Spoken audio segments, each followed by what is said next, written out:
Hello, তোমাদের অনেক রকমের প্রশ্ন আছে। আশা করছি এই একটা ভিডিও যথেষ্ট তোমাদের সমস্ত প্রশ্নের উত্তর হিসাবে। আর যদি ভালো লাগে অবশ্যই সাবস্ক্রাইব করো, আর ভিডিওটা অবশ্যই পুরোটা দেখো। আশা করছি তোমাদের কোনো প্রশ্ন থাকবে না। তোমরা এই আমার ভাইটাকে দেখতেই পাচ্ছ, এর আমি কাউন্সিলিংটা করে দিয়েছিলাম এবং এর জেনারেলে র্যাঙ্ক ছিল, সেটা হচ্ছে যে প্রায় 2800, 2866 সামথিং। আর ওর ওবিসি র্যাঙ্ক ছিল 256 বা ওর কাছাকাছি।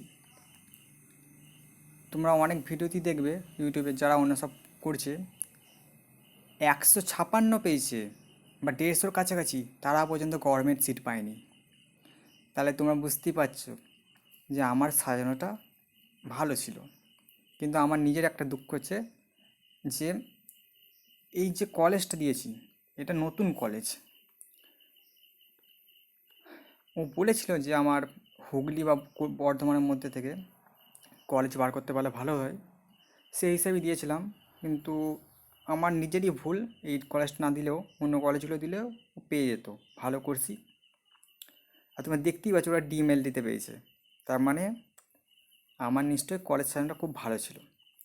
আচ্ছা ঠিক আছে, এবার যেটা তোমাদের প্রশ্নগুলো ওইটা একটা একটা করে কভার করি, ঠিক আছে?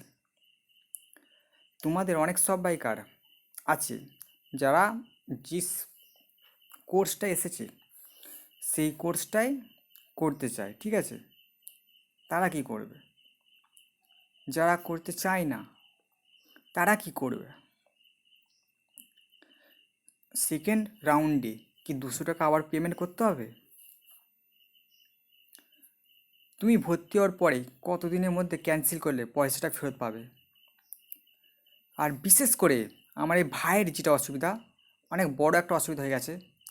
ও ভর্তি হবে কি হবে না এখানে একটা বড় প্রশ্ন দাঁড়িয়ে আছে ওই অসুবিধাটার জন্যে। সেটা হচ্ছে ওবিসি রিলেটেড প্রবলেম।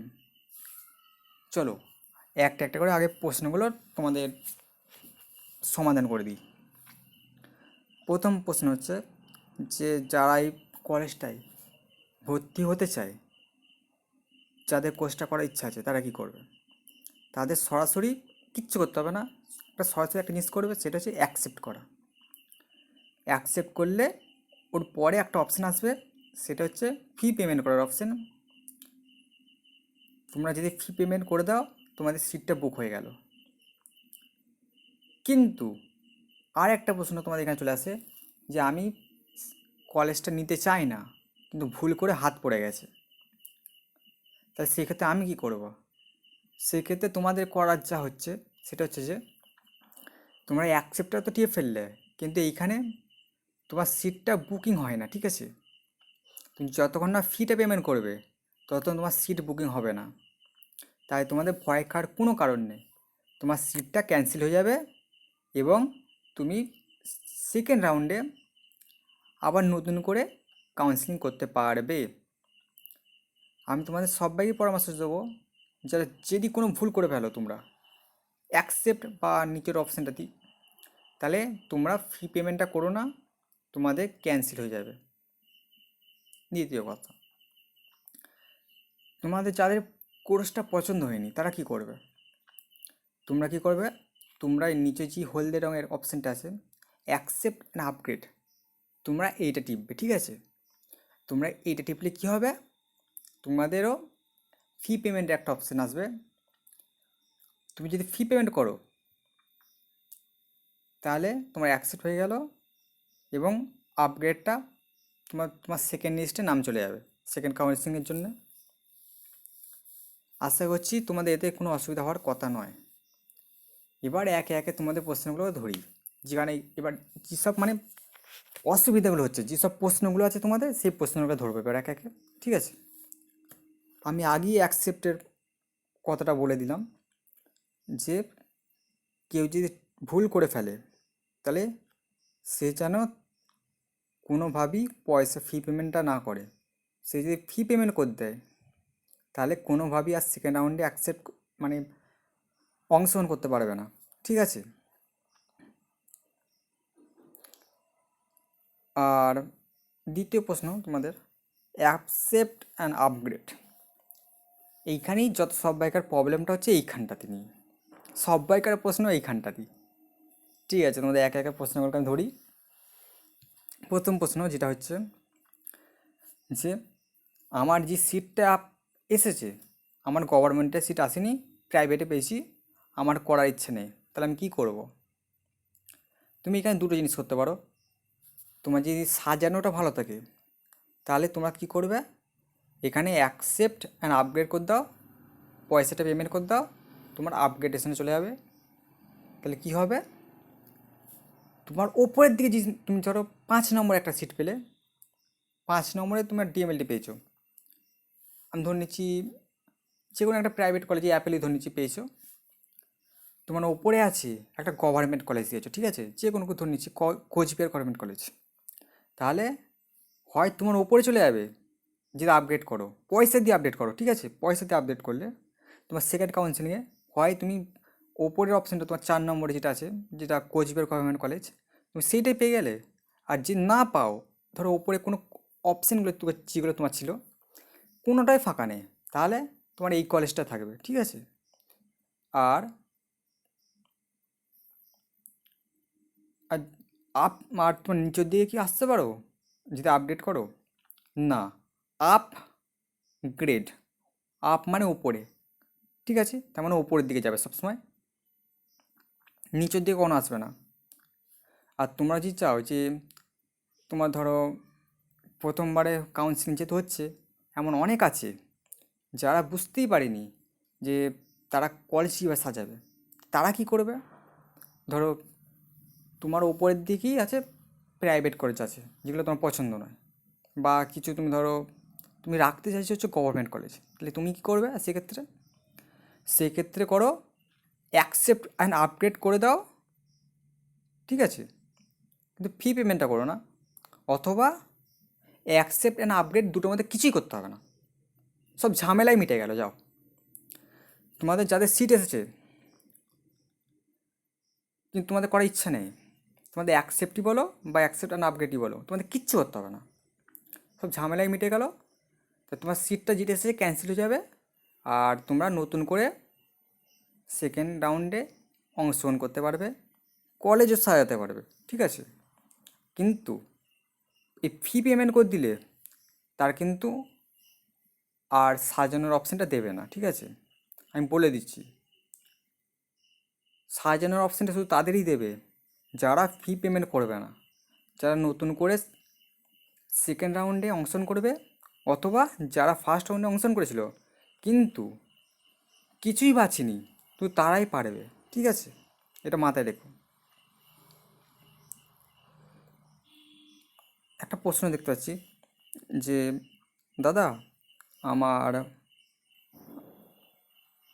র্যাঙ্কটা 1500, কিন্তু আমার ওপরে একটা প্রাইভেট কলেজ দিয়ে দিয়েছিলাম ভুল করে, সেটা চলে এসেছে, তাহলে আমি কী করবো? দেখো তোমাদের যেটা বললাম যে তুমি সবথেকে ভালো হবে যেটা তোমার, সেটা হচ্ছে তুমি কিছুই করো না, ঠিক আছে, তুমি কিছুই করো না, দ্বিতীয়বারে আবার সাজানো অপশানটা পাবে। তোমার আর একটা প্রশ্ন দেখতে পাচ্ছি যে দাদা সেকেন্ড রাউন্ডে কি নতুন করে পয়সা পেমেন্ট করতে হবে? দেখো এই ব্যাপারটা হচ্ছে যে তুমি যদি ফার্স্ট রাউন্ডে অংশগ্রহণ না করো 200 টাকা দিয়ে, তার সেক্ষেত্রে তোমাকে পেমেন্ট করতে হবে সেকেন্ড কাউন্সিলিংয়ের জন্য। কিন্তু তুমি প্রথম রাউন্ডে অংশগ্রহণ করেছো 200 টাকা দিয়ে, কিন্তু কলেজ সিলেক্ট করোনি, সেক্ষেত্রে তোমাদেরকে কোনো পয়সা দিতে হবে না, কাউন্সিলিং করলেও তোমার দিতে হবে না, ঠিক আছে। যারা একবারই লাগবে ওইটা ওয়ান টাইম। তৃতীয় নম্বর হচ্ছে দাদা আমি মালদা গভর্নমেন্ট কলেজে ডিআরটি পেয়েছি, আমি কি করব? দেখো এই ব্যাপারটা আমি বলি, যেটা তুমি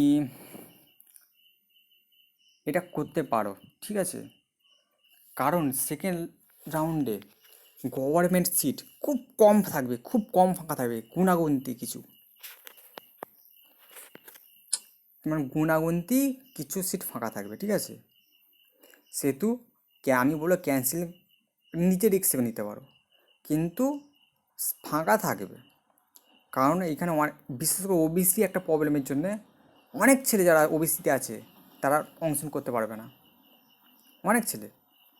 আমি আমার এই নিজের ভাইটার কথাই বলবো, নিজের ভাইটার কথাই বলি আগে তোমাদেরকে, যে ওর কী প্রবলেম হয়েছে। ওর অত ভালো কাউন্সিলিং করে দিলাম, তোমরা দেখতেই পেলে হুগলি একটা গভর্নমেন্ট কলেজে পেয়েছে, যদিও নতুন কলেজ, কিন্তু এর প্রবলেম কী হয়ে গেছে জানো? করেছে হচ্ছে ওবিসিতে অ্যাপ্লাই করেছে, ঠিক আছে, ওবিসিতে কাউন্সিলিং করেছে। আর এর যেটা ওবিসিটা হচ্ছে স্টেটের ওবিসি, স্টেট গভর্নমেন্টের ওবিসি, যেটা 2012 পর রিলিজ করা হয়েছিল নিয়ম অনুযায়ী। এর সেন্ট্রালের নামই নেই।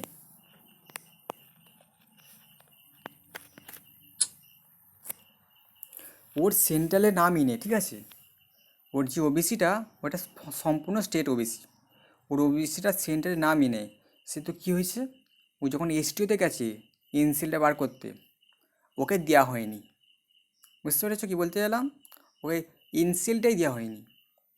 এবার তুমি আমি নিজে মেল করেছিলাম একবার স্টেট মেডিকেল ফ্যাকাল্টিকে, তারা তখন সরাসরি বলে দিল যে আমরা শুধু এনসিএলটাই নেবো, ওবিসি এনসিএল, ওরা বলেই দিয়েছিল। এবং তোমরা যতগুলো নোটিশ দিয়েছে সব কটাই তুমি দেখবে ওবিসি এনসিএলই আছে। যেহেতু এখানে একটা ওর নিজের প্রবলেম হয়েছে যে আমি পয়সা দিয়ে ভর্তি হব কি হব না, এটা ও বুঝে উঠতে পারছে না।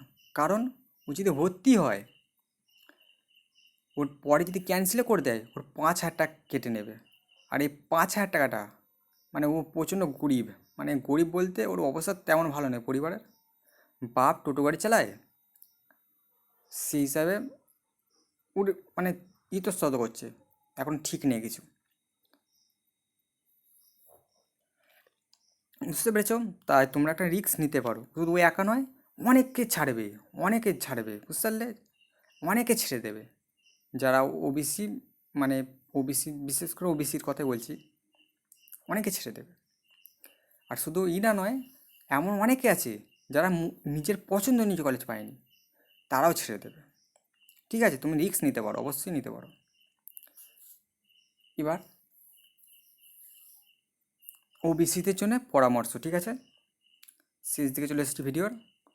তোমার ওবিসিদের জন্য পরামর্শ আমার, শুনে নাও পরামর্শগুলো। সেটা হচ্ছে যে তোমরা কোনো মতেই অ্যাডমিশানটা ক্যান্সেল করো না, ঠিক আছে, অবশ্যই অবশ্যই অ্যাডমিশান নাও।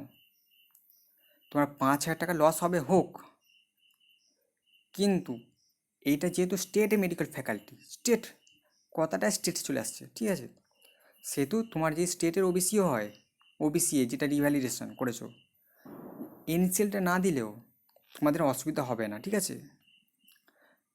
তাই প্রয়োজনে 5,000 টাকা ক্যান্সেল হবে হোক, কিন্তু মানে 5,000 টাকা নষ্ট হবে হোক, কিন্তু ক্যান্সেল করো না তোমরা। এটা মানে আমার অনুরোধও বলতে পারো ভাই হিসাবে, ক্যান্সেল করো না, প্রচণ্ড পস্তাবে। আর তোমার দ্বিতীয় জিনিস বলছি, সেটা হচ্ছে যে কত দিনের মধ্যে তুমি ক্যান্সেল করতে পারবে। তো শোনো, সেই হিসাবে বলি, স্টেট মেডিকেল ফ্যাকাল্টি 1 মাসের সময় দেয় তোমাদেরকে ক্যান্সেল করার জন্য। তুমি যেদিন অ্যাডমিশন নেবে, যেদিন তুমি ডেটটা লিখে রাখবে খাতায়, তোমার যে দিনে অ্যাডমিশন নেবে সেই দিনটাই, যে দিনে অ্যাডমিশন নেবে সেই দিন থেকে 1 মাস অবধি। ধরো তুমি যদি আজকেই নাও, আজকে 9 তারিখ, তাহলে এর পরের মাসের 9 তারিখ অবধি তোমার টাইম থাকবে ওটা ক্যান্সেল করার। আর তুমি ক্যান্সেল করলে 5,000 টাকা ওরা কেটে নেবে, এটা মাথায় রেখো। আর তোমরা যদি এটা, আগের বারে এটা নিয়ে অনেক অসুবিধা হয়েছিল, সেটা হচ্ছে যে এটা হচ্ছে মানে বেসরকারি কলেজগুলো, সেই ক্ষেত্রে অনেকে পয়সা দিতে চায় না, ঠিক আছে। বেসরকারি কলেজ থেকে ওরা বলে যে ওর জন্য আমার একটা সিট নষ্ট হয়ে গেছে, তাই আমি পয়সা ফেরত দেবো না।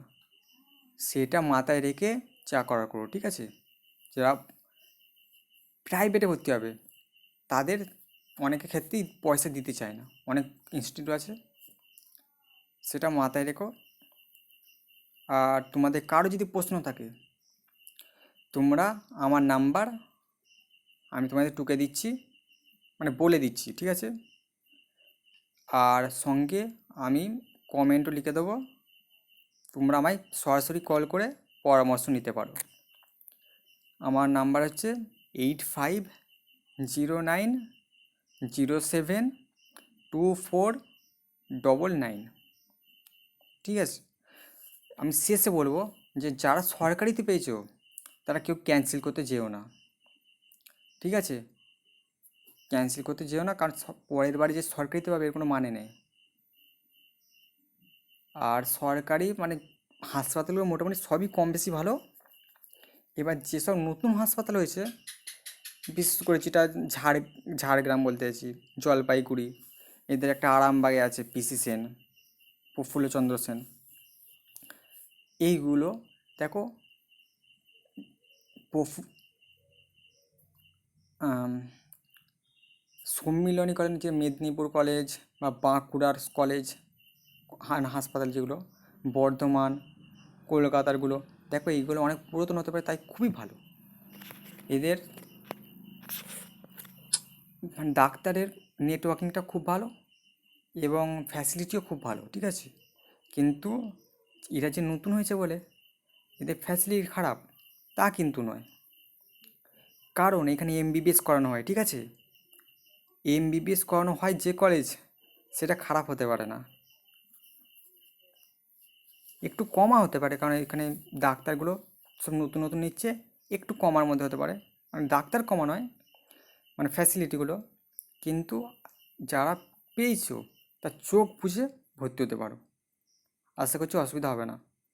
আর যাদের মানে মোটামুটি র্যাঙ্কটা কম, মোটামুটি 800-র কাছাকাছি, ঠিক আছে, তারা একবার রিস্ক নিতে পারো ভালো কলেজের জন্যে, কারণ হিউজ পরিমাণ ছেলে কিন্তু কোর্স ছেড়ে দেবে, মানে ছেড়ে দেবে বলতে আপগ্রেডেশন মারবে, ঠিক আছে? তাই তোমরা একবার রিস্ক নিতে পারো। আর হ্যাঁ, তোমাদের যদি ভিডিওটা ভালো লাগে ভাই, অবশ্যই একটা লাইক করো, আর আমায় অবশ্যই সাবস্ক্রাইব করে নিও, এতে একটু মোটিভেশন বাড়ে। আচ্ছা ঠিক আছে, তোমার যদি প্রশ্ন থাকে অবশ্যই করো আমায়।